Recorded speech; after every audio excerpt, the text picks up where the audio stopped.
এই হচ্ছে আমাদের পুরানো লেবু গাছ, ছোট ছোট জাতের লেবু।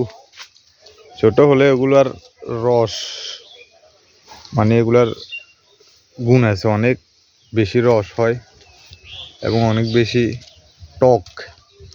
এই যে এগুলোর সাইজ এতটুকু, এরপরে আর হয় না। আরও আছে উপরে, এবারে কমে ধরছে। এই যে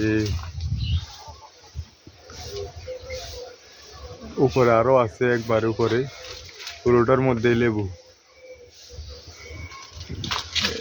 এই যে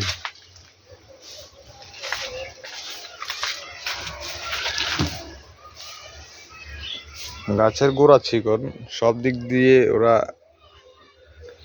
সরাই গেছে আর কি, সব দিক দিয়ে সরাই গেছে। আর লেবু সাইজে এতটুকুই, এর বেশি বড় হয় না। এটাই সাইজ সর্বোচ্চ। এবার শুধু একটু ফাঁকবে। এই ইচ্ছে যাই একসাথে দুইটা, আবার এইদিকে এইদিকে